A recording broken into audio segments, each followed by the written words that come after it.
trapped, alone, in an attic, in the dark. Okay, maybe it really was a secret. I stepped to my right and the floor creaked. I felt guilty. Why? Thankfully, my phone was in my back pocket, so I took it out and used its light to guide me to the edge of the room. I lowered myself to the ground carefully, quietly cocooned by the wooden eaves above. I stared at the phone. If it rang now, it might be heard downstairs, and then I'd be found and his secret would be blown. Would that be so bad? There are far worse things a man could hide in an attic. If it happened, it wouldn't be my fault, it would just be one of those things. One of those things that happens when you trap a stranger in your attic. I stared at the screen, willing it to ring, and then some strange sense of loyalty got to me.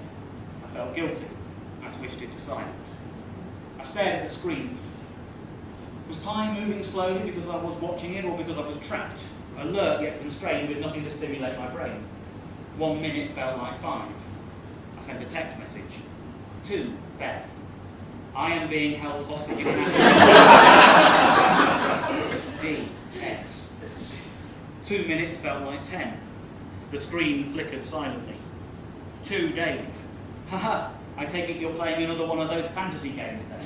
D, X. 2, Beth. I wish. No, Splott is a real place, as is the attic. And I am trapped. Sort of. I mean, I'm not, but I am. This is weird. D, X. 4 minutes. 4 minutes. Felt like a day. 2, Dave. Sounds like you're having fun. I have to turn my phone off now. We're filming. Love you. Beautiful. What to do? Did my phone contain any games? I wouldn't know where to begin if it did. I wouldn't know where to find them or what to do with them. Instead, I just stared at the screen. I thought if I counted the seconds down in my head, I might bring reality to my senses. It might force each minute to feel like an actual minute. 1 Mississippi, 2 Mississippi, 3 Mississippi, 4 Mississippi, 5 Mississippi. I won't keep going now, you're not trapped in an attic after all. Besides, it was nigh on impossible to count past 20 Mississippis before the boredom drove me to distraction, at which point I'd stop, only to realise that there was nothing else to distract me, and that actually, as boring as the counting was, it was the only thing available to me.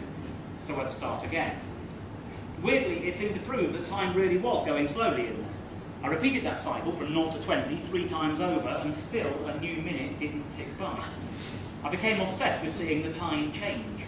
I wanted to see a new minute arrive so that I could begin counting at a proper moment. But it was as if my phone was playing a game of cat and mouse. If I stared at the screen, it would do nothing. You know what they say? A watched clock never boils. Hang on, they don't say that, do they? They should, though. It's definitely true.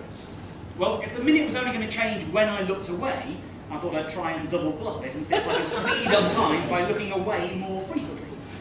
Unfortunately, time was wise to my ruse and simply refused to play along. You can't kid a kiddo. Arse. 30 minutes passed. Eventually. First, a triangular shaft of light, then a shoot, then Ron's voice. Hello? Are you still there, Dave? Was I still there? Of course I was still there. There was only one way out and it had been closed. Where did he think I could have gone? The light overhead blinked and flickered to life. Yes, I said, I'm over here. I'm sorry about that, he said, emerging around the side of the boxes. He looked baffled for a moment, expecting to find me at head height. Oh, there you are, he said, as his eyes alighted on my prostrate frame. I made you another tea by way of apology. You do have sugar, don't you? Not always, I said, pulling myself upright. I felt a little light-headed, but I'll take it. I tasted it. My gums tried to run away. I tasted some more. Crikey. Thanks, Ron. This is lovely. I was surprising myself with my manners. Is it possible to suffer from Stockholm Syndrome after just 30 minutes? You've impressed me by how many of you understand what Stockholm Syndrome is. Well done. Well done. I'm impressed.